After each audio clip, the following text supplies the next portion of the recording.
Ça faisait un moment. Premier jour de partiel. Je reviens un peu pour les partiels. Je débriefer avec vous ce premier jour. J'ai juste eu anglais aujourd'hui. Et c'est étalé sur 4 jours. J'ai eu anglais cet après-midi. C'est étalé sur 4 jours. Ce sera jusqu'à vendredi 16 ou 18h, je sais plus.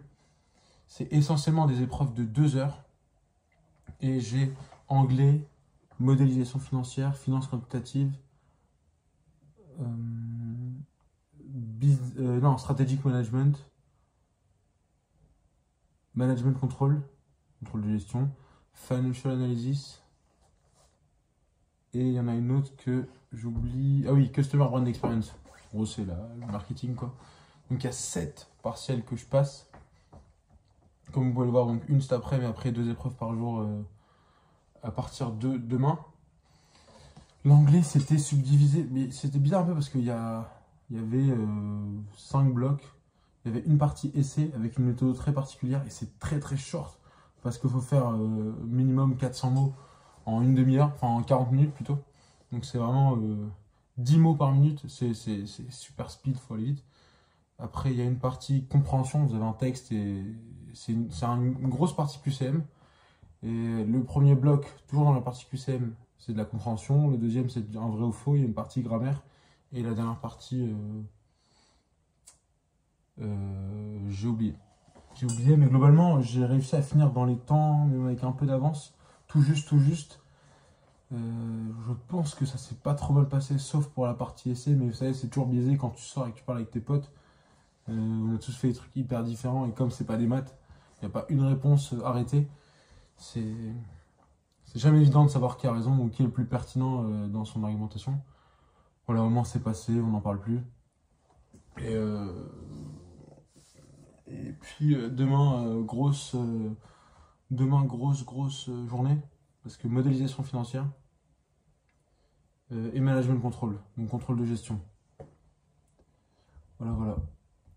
Je sais pas comment le dire, c'est pas évident ce truc, parce que c'est quand même beaucoup de travail. Il faudra que je refasse une vidéo dédiée à ça. C'est quand même beaucoup de travail. On voit là, il est 21h. Je suis rentré à 21h parce qu'on est resté bosser avec les gars jusqu'à la fermeture de la BU. Faut faire des exos, faut comprendre le cours, faut poser des questions, il faut refaire les exos, faut s'entraîner sur les examens de l'année dernière. Et voilà. Donc je pense que maintenant je vais m'ériger en fervent défenseur de l'école de co, du travail en école de co. Parce que c'est vrai qu'on a beaucoup de temps libre. Mais à la fin, il faut être au rendez-vous à la fin du semestre et avoir des bonnes notes au partiel pour avoir mon master.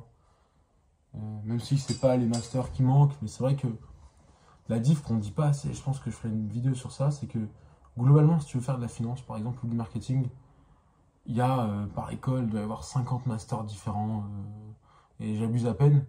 La vraie diff sera sur la qualité des intervenants que vous aurez. Donc sur les anecdotes qui vont filer, peut-être les contacts qu'eux auront. Donc tu peux te dire, je me contente dans 10 et j'irai quand même en master de finance, je serai diplômé avec un master de finance, ce qui est très bien. Mais les intervenants que tu auras ne seront pas aussi... pas pertinents, parce que je pense qu'ils sont tous pertinents, mais je sais pas comment le dire en étant soft. Bah, il n'aura pas la même grandeur, la même dimension que le prof que tu pourras avoir dans le master le plus sélectif de finance d'Audencia, qui probablement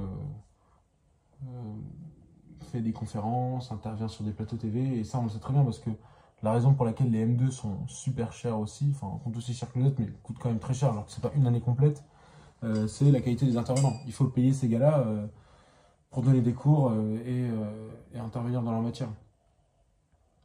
Donc voilà, retenez bien que c'est important d'avoir des bonnes notes parce que même si tu auras ton master de finance, c'est la qualité des intervenants qui va différer. Et on veut tous avoir le meilleur intervenant possible, c'est normal. Maintenant, il faut travailler pour. Quand même, 100 minutes. 100 minutes. Voilà pour ça. Moi, j'aimerais bien avoir 14 au global. Disons 13. 13, ça me permettrait d'avoir quelque chose d'ok plus. C'est vrai que 14, ce serait vraiment bien parce que j'aurais, je pense, l'embarras du choix. En termes de contrôle continu, Parce que ça dépend des matières. Il y a des matières où le contrôle continu compte pour 30%, d'autres pour 50%, d'autres 70%. Typiquement, l'anglais, c'est 70% de contrôle continu. Et je dois être à, je sais pas, 15-16 de notes en contrôle continu. Et, et puis voilà, 15-16 en contrôle continu, 70%. J'espère que j'assurerai 15-16 aussi là, comme ça je peux me retrouver avec une moyenne correcte pour au moins backup des matières où je suis plus en difficulté, type management control. Donc voilà.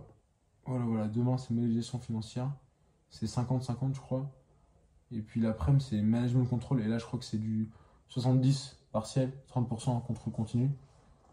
Et c'est une bonne chose que le travail sur le temps long soit valorisé.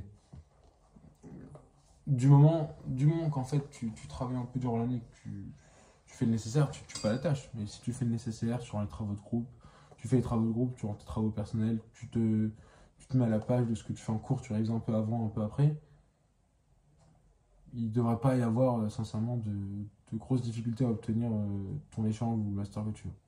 Donc voilà, j'aurai l'occasion d'expliciter ces points-là dans des vidéos spécifiques, je pense, j'espère. Fin des cours, donc semaine prochaine, j'aurai plus de temps et je pourrai faire des vidéos beaucoup plus détaillées, mais je pense que je ferai ça sur ma chaîne principale qui est en prépa. Voilà. Voilà pour aujourd'hui. Bonne soirée à vous. N'hésitez pas à me dire comment ça se passe pour vous. Je sais pas si vous êtes restés jusqu'à la fin, mais bravo et merci à ceux qui sont restés. Qu'est-ce que je pourrais vous dire de plus? C'est à peu près tout. Hein. Après tout, j'espère que tout se passe bien de l'autre côté. Puis je vous souhaite une très bonne soirée et à demain, j'espère.